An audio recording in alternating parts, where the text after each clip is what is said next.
Okay, we're in the book of Zechariah. We're at the 5th chapter of Zechariah. Last week we went over this prophecy that really was an image of the menorah. A lot of talk about being the light of the world, being what fuels that light, being the Holy Spirit. And I hope you have had an opportunity this week to show Christ through your action this week. God's blessed me with a few odd situations. More difficult to explain, but I'm smirking about how that went through. But again, that's what chapter 4 was about, this image of the menorah. This week we're going on to the 5th chapter, and we're going to be talking. Last week was kind of positive. This week's kind of in the negative, where we're talking about a scroll in wickedness being in Israel. Actually, kind of good, kind of bad. We'll go into it. It's definitely different than last week's stuff that we had. So chapter 5, verse 1, he says, "Then I looked and lifted my eyes," which throughout this being the 5th chapter, that when I was looking back, it was only the second time that he said that I've lifted my eyes in some of these visions. And it reminds me of this idea of looking up towards our salvation and our Redeemer and having hope in a way. It was reminding me of this, because often in Scripture we're seeing position seems to have a lot of correlation with spiritual matters, if you'll be. Even geography could reference it, but him looking up. He looks up and he says, "Look, and behold, a flying roll." And last week I was joking, if I did not study, I'm thinking dinner roll. Sorry, immediately. But this is not that. It happens to be a scroll, because they're rolled up. Think it with my stomach. One of the first things when Jesus came back, he went and asked someone, was like, "You got any food?" And so, there's a biblical... No, I'm just joking with that. Trying to lighten the mood. But he says, "And behold, I see a flying scroll." Stuff like this has happened before. You can think about like in Zechariah when he sees a roll of a book and he was given to eat it. So this again is more imagery of anytime there's books in the spiritual ideas, like God keeps track of things. God constantly keeps knowledge. Why do you think that there's the book Book of Life, I think is one that's in there. I'm trying to remember. There's a couple, and it's not coming to me because maybe it's not that important. But throughout the Old Testament, we see that God keeps books, and it's a sign of His record, His knowledge of things that are going on, if you will. Again, so it's this flying roll in which He sees. Again, this flying is also representing a supernatural element to it. Rolls do not normally fly. It kind of goes without saying, but there's a supernatural element to it. Go down to 2. "And he said unto me, What seest thou?" Which we see often the angel, when it comes to his visions, he requests to see what Zechariah sees, to understand what he understands about it. I'd assume angels may have another level of understanding than we do. Maybe they have a different form of sight that we do. So he does not know what Zechariah knows. We can even think about that spiritually with a church. We don't know exactly the revelation that someone else has been given. That's why I like these Bible studies, when we can go out and speak, and you can see God speaks in multiple different people, what his message happens to be. But in this, again, he's asking him, "What dost thou see?" And he answers, I see a flying scroll. I see a flying roll. And he even goes into the length. The length thereof is 20 cubits, and the breadth thereof 10 cubits, which would measure out to be about 15 to 30 foot in our modern measurement. That's a pretty big scroll. One of my commentators want to say that it's bigger than a king-size bedspread. You think about the length here. And it's kind of funny because this measurement shows up somewhere else in the Bible. So anytime that you're going to see something mentioned in the Bible, especially with details and measurements, it might, and in this case it does, link up to something else in the Scripture. Again, God is the author of all these books. He's writing a narrative through them all. And he says, hey, this measurement that I have, maybe you'll come back later for something. So we can go to 1 Kings 6 and 3, which is where we're going to find out where this measurement connects to. And the porch thereof, the temple of the house, again, this is Solomon's temple, is 20 cubits was the length thereof, and according to the breadth of the house, and 10 cubits was the breadth thereof before the house. What I was hearing the commentator say, this is the measurement of the Holy of Holies and his Solomon's porch measurement. So this is a measurement that the Jews would have connected to the temple. I was also hearing that it is also the measurement that you got for the veil that divides the Holy of Holies and the rest. So you get in this direct reference. Think about it as a veil that could be rolled up, getting a connection, which then would be the doorway to the Holy of Holies. That veil that we see Jesus rending, which could be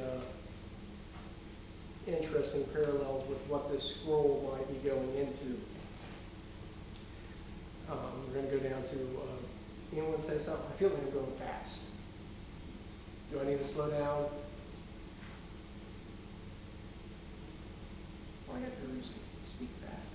I know it eats up understanding things. Okay.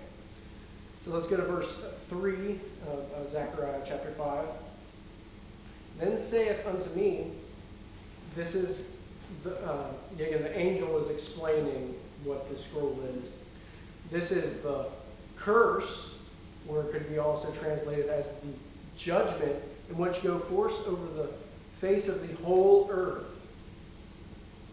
For everyone that stealeth shall be cut off, as on this side according to it, and everyone that sweareth, which is implying swearing by God for deceitful means. There once was a day where you could make a promise and they trusted your word, right? And you'll swear, I don't know, on my family's Bible, or I'll swear to God, and it meant something. And we know now, it don't. It don't, but again, even then, it's not false swearing, it's false witness in which people, so again, you have stealing and swearing or false witness, shall be cut off on the side according to it. Or also, the Hebrew word could be implying swept away. Think about swept away with it. Now we're seeing these two different, the curse goes after two different types of people. You hear it. For two different kinds of sins. And I've seen a lot of different description of these two different sins. One say that, remember, stealing is an action, that's a physical action that you take. When swearing happens to be by your words or falsely. These are also could be split into two different ways in the idea of stealing, as in stealing from another man, sin against people, and it can also be translated as swearing falsely against man against God. This is when they would swear by God's name. And that's stealing from God. And I could even break down this idea that the Ten Commandments, you notice that there's 10, and there was 5 on one side, 5 on the other. This was divided between commandments that were all generally relating to man versus man complaints, essentially. And the other side is man versus God's complaints, as in things that we can do wrong. We can steal from a person, but we steal from God in idolatry, if you think about that. So these are, people want to say there's 7 deadly sins, but it seems to be a division of 2. And Jesus even was bringing it up when they asked, what is the greatest commandment? And he said, to love God and to love other people. And again, people are made in the image of God. They're supposed to be His image bearers on earth. We're supposed to be... The Bible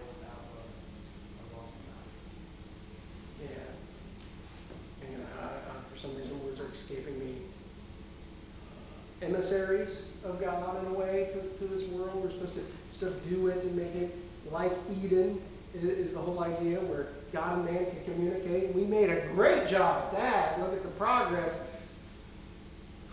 What, like 4,000, 6,000 years? No, we've made terrible progress at that.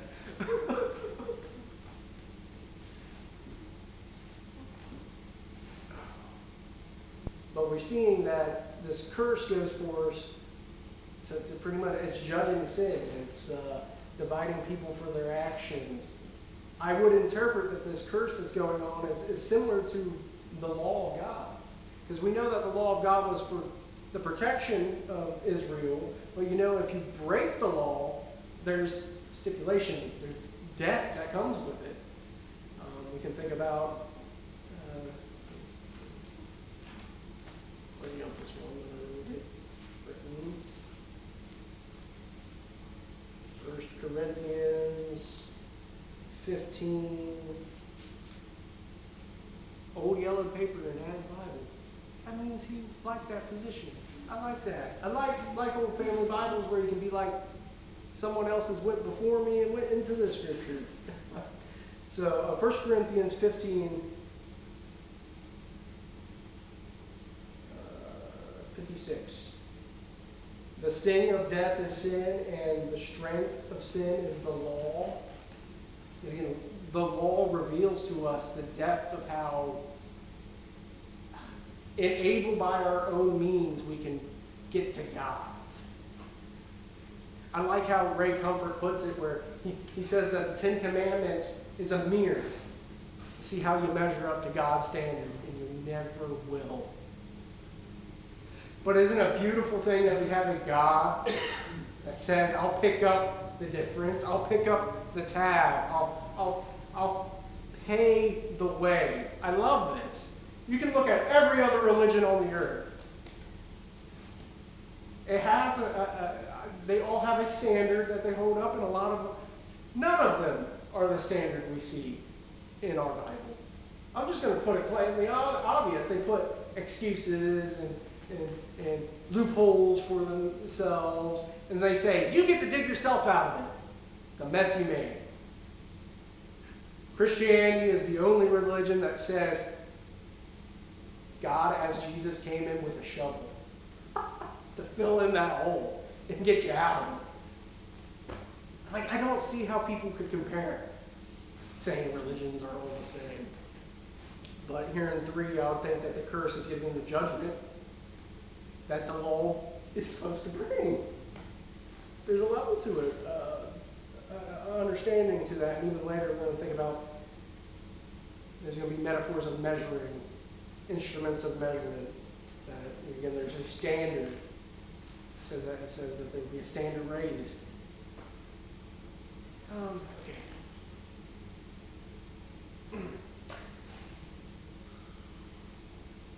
Okay, let's go down to 4.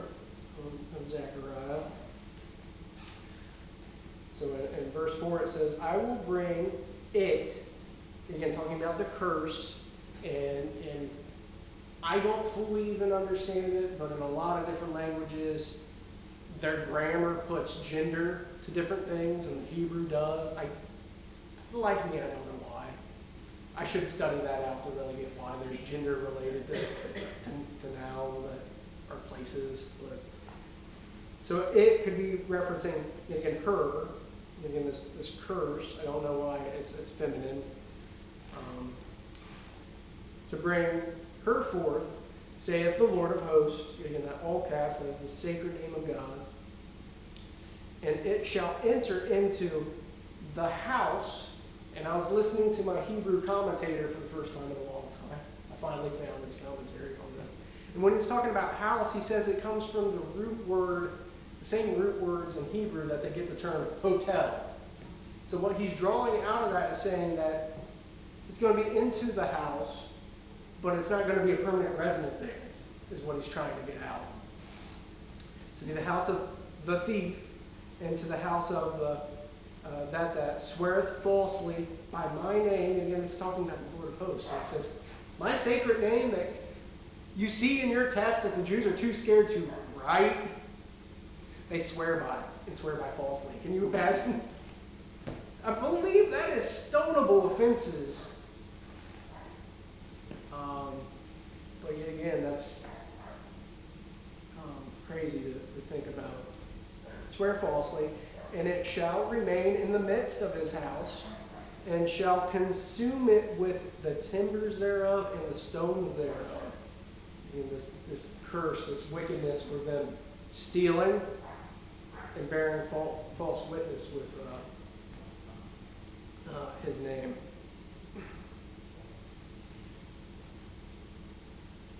This has some similar wording to like in Malachi 3 and 5. And I will come near to you to judgment, and I will bring swift witnesses against the scorners, and against the adulterers, and against the false swearers, and against those who oppose the hiring in his wages, and widows and the fatherless, and to turn aside the strangers from his rights, and fear not me, saith the Lord of hosts. Again, it's interesting that curse, the word curse that they're here in 3 can also be translated to judgment. We've seen that God will judge the false swearers and the adulterers and the scorners. And yeah. I think also when it says there at the end of 4, and consume it with its timber and its stones, that is telling us, whoever is not following God and doing things that are not of God, this is judgment, and there's not going to be any part of their life that's left unjudged. It's going to consume completely, even like the timbers and stones are the walls of the house. So completely consume and destroy whatever's there. You just can't get away from it.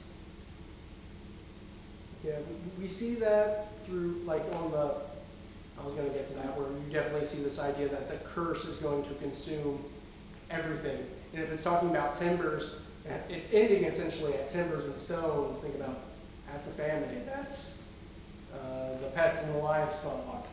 That's an absolute consuming. But we also see like the opposite of that. We have seen good, godly people where God has had to use their families in their ministries almost against their will. We've seen that with Hosea. So if you serve God, God will bless you and your family, but that also means that you're going to be accountable for, I don't know, there's a lot of pain and sorrow sometimes with ministry too. I'm just going to be real with that. But you're also seeing with the ungodly. That means if you're ungodly, those people that you're over and supposed to be serving, they'll suffer too. And that might be a continuation to the idea in Genesis, this idea of dominion. Man was put over dominion over the animals and over his property, and he's supposed to rule, not rule, but guide his family. I'm trying to use better words than that. Supposed to guide his family, and if he's off on something, we see there's negative side effects to the children. Like the entire thing, think of psychology. A lot of psychology, I think, is, again, problems in which the parents didn't deal with, the kids won't pick up. We see that, and we see idea level of that punishment going on. But again, we see that idea of if you're righteous, kids will be blessed, and your kid, was it kind of off topic? I always remember that verse where it says, if you're a righteous woman, your kids will call you blessed. Some verse on that idea. I definitely remember that, but we see that. Yeah. I should be more versed in that. But we see, if you're doing what is right and good before God, let me even dial that back a bit to deal with a different issue. We live in a society that talks about going after happiness over everything else and understanding yourself better. It's like, I just don't understand me. And I want to be happy, so they consume their life with all these a lot of toil. Seen it. But we need to teach these people that it's not happiness that you should seek. It's not happiness that's going to make you feel fulfilled. Because you'll go on a vacation and then you'll have that emptiness afterwards. We've all felt it on a vacation. And you're like, now I'm home and God dust everything because I wasn't home. The real thing that we need to seek is that righteous relationship with God. Because this life is short. Really short if you're even lucky enough to live to 100. And that righteous relationship with God is going to get you through those moments of isolation and loneliness. And I was thinking, like it also says, everybody has a God-filled hole in them that it can only be dealt with them who try to deal with relationships, money, food, or whatever. But it is never fully, satisfied until you have that relationship with God. But I also was thinking about while you were talking that, James said, during those trials and tribulations, it doesn't mean that God doesn't love you. It means, it's going to be trials and tribulations in this world when you're serving Christ.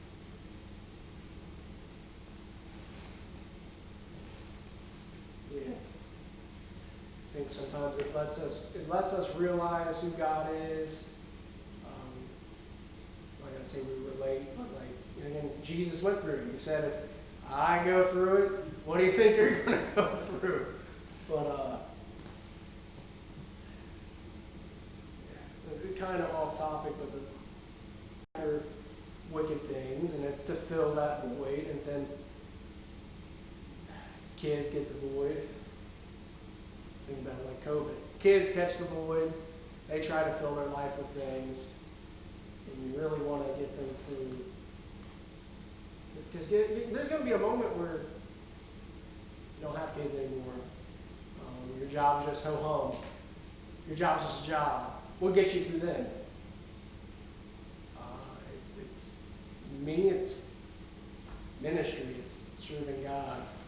It's growing deeper and knowing Him and Him having those deep conversations where you feel close. Kind of off topic. It touched me, so it's definitely stuff I'm worrying about. So. Let's go to 5. I'm going to read 5, 6, and 7. Then the angel that talked with me went forth and said unto me, lift up thy eyes, and this is like the third time he's going to lift up his eyes, and see what is this that goeth forth. This is still relating to the curse, but it becomes like another image of what it is. And I said, what is that? And he said, this is an ephah, which is a measurement. It's a basket that they would use to measure what a weight of ephah is. So it's a measuring device that goes forth. And a curse has went out. Now there is a measurement or a standard going forth. And he said, moreover, that this is their resemblance throughout the whole earth. And behold, I lift up my eyes upon a talent of lead. And again, that's another measurement of what is kind of volume. This is weight. A talent of lead, which is roughly around 75 pounds, give or take. Again, think about weight, things that weigh you down, things that are going to cast people down. And it says this very weird, interesting statement, and this is a woman that sitteth in the midst of the ephah. Again, the curse was a feminine noun, so we have this image of a woman, which is sitting in this measurement we can go into. And I would even go into saying that this is representing Babylon, in which Israel just was removed from. And what really makes me go to that conclusion is stuff that's said in Revelation with Mystery Babylon and the titles of the Great Four, or again, the sins in which Babylon committed, and even a lot of the sins in which Israel got wrapped up in. So in this chapter, you can see that God is trying to remove the traditions in Babylon out of Israel, is what I would interpret it as. So we can think about stuff like in Revelations 2 and 20, notwithstanding, I have a few things against thee, but thou suffer the woman, Jezebel, again, this imagery of sin that is going on, which call her a prophetess, to teach and seduce her servants to commit fornication and eat things sacrificed to idols. I believe this is also connected to the Mystery Babylon in Revelation 17, 4 and 5. The woman was carried arrayed in purple and scarlet, and decorated in gold and precious stones and pearls, given a cup in her hand which is full of abominations, filthiness, and fornication.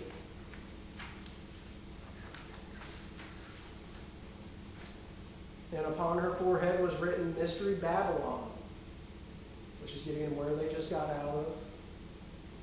It is a pretty big symbol throughout the Old Testament of being like an anti-Israel. It's a demonically infused nation, if you will. Mystery Babylon the Great, mother of harlots and abominations on the earth. I can consider this backed up because in verse 8 of Zechariah, he says, this is wickedness.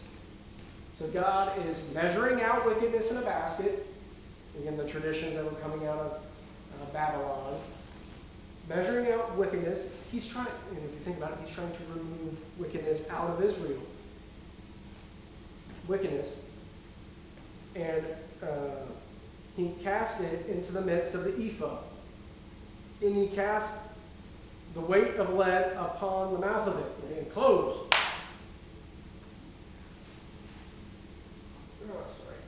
Trying to remove their traditions. Because think about it, they were in exile for 70 years. They were told to build houses because you know what? You're going to be there for a while. You're going to have some family. You know why? Because it's not going to be over by the end of your generation. Scary stuff. Right? For a long time. He says, you're going to have to settle down for a while. So there's a lot of things that are going to be removed. We think that we, backslide for a weekend, and how long it takes to get that relationship back. 70 years. I mean, they still, even at the time of Jesus from then, which would have been like 400 plus years, had these, Samaritans, which were Jews that mingled with Babylon and had their traditions and their ritualistic beliefs and such. So we know that it took a while for those that could take a while. So, and that's why I make sure I tell people when they quote that scripture all the time, I have a plan for you, says the Lord, a plan, a proper plan. I said, did you know that it took 70 years to get to that? You know what I mean? It wasn't just a day. we live in a society that wants everything so quick, so now. And if it took a generation to finally get them woke up, they would flip. If prophecies started pouring out of the church saying not this generation but the next, so many people would just give up. And they wouldn't sit there and think, that means my children might be a part of the one that finally gets straight. 70 years. You can read through them. I like thinking about the book of Daniel as like it's the play-by-play of those 70 years. Because I'm thinking he was a young man when he starts it, and by the time he's thrown into the lion's den, he's like 60. You realize this? You throw a 50-year-old man into a lion's den back then with all their labor. I was like, yeah, he didn't fight nothing off. He was in there for a while. Oh, okay. We get in wickedness, sealing her away. And the basket meaning the measurements. This is very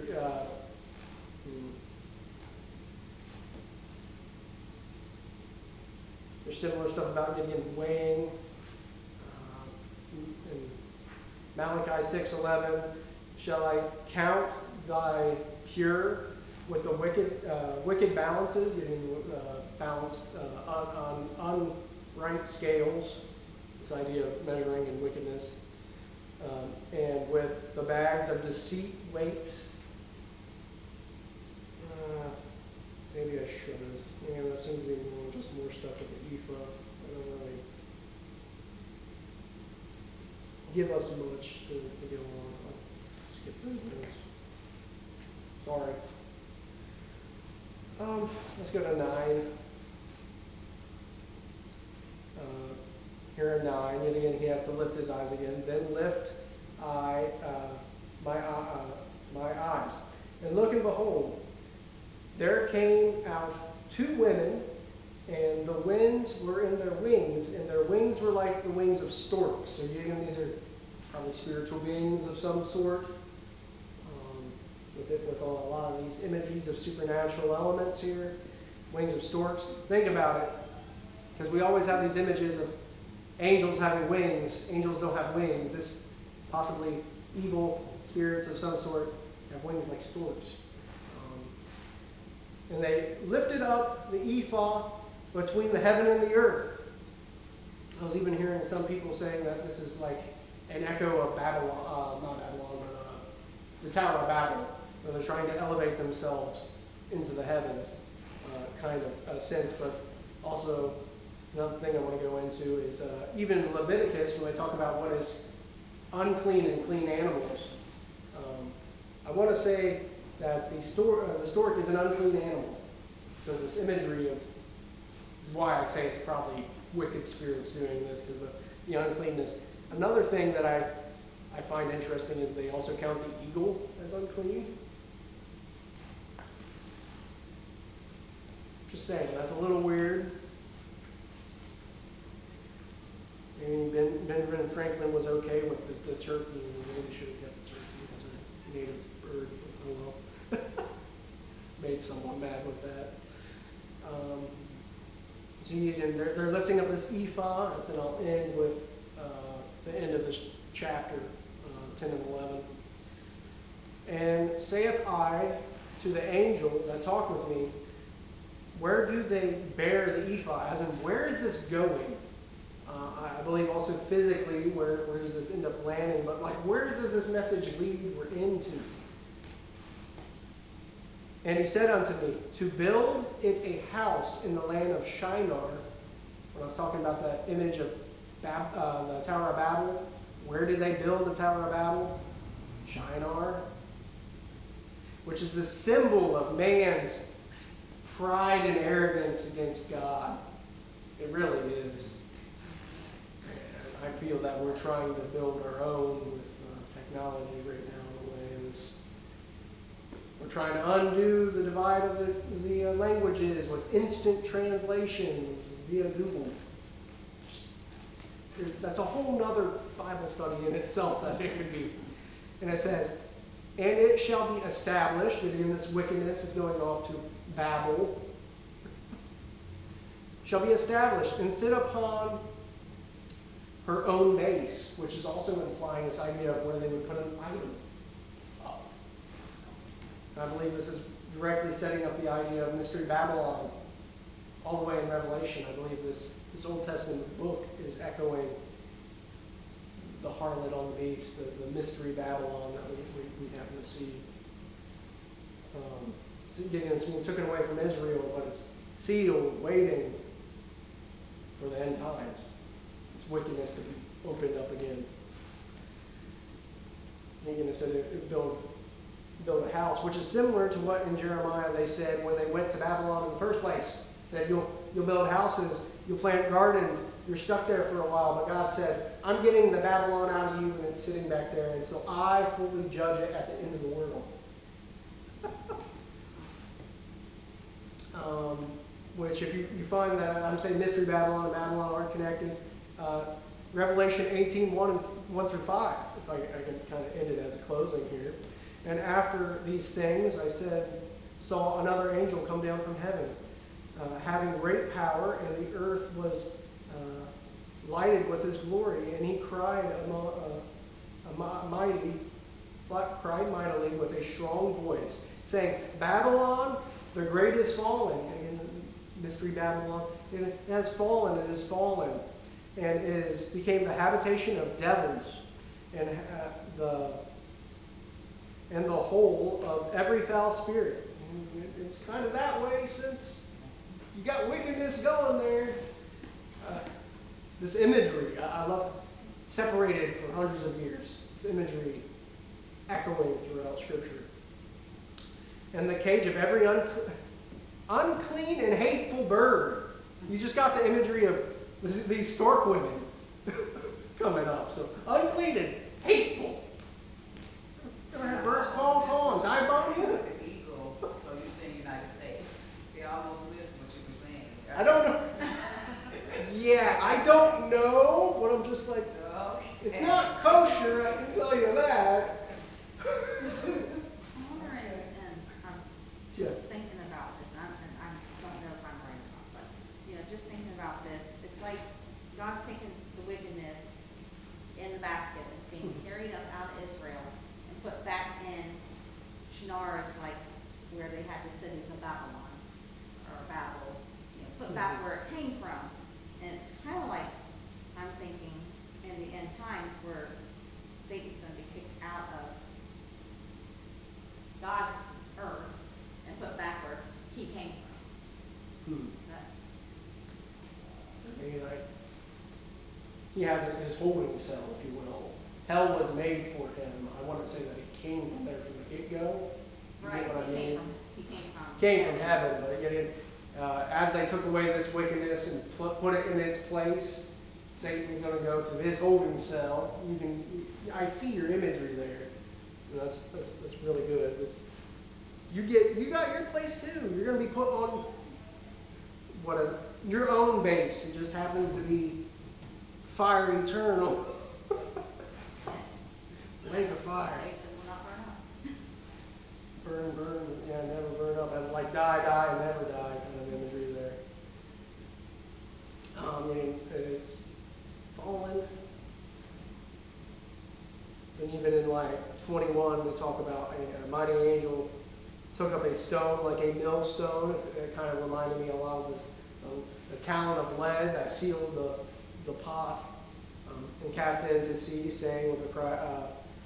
saying, thus with violence shall the great city Babylon be thrown down, and shall be found no more at all. Reminds me a lot of the land. You can't find it. And even stuff like the voice of pipers and musicians and harpists and trumpets. The trade that came out of it's going to be no more. I mean, all of your culture is wiped out and shut down.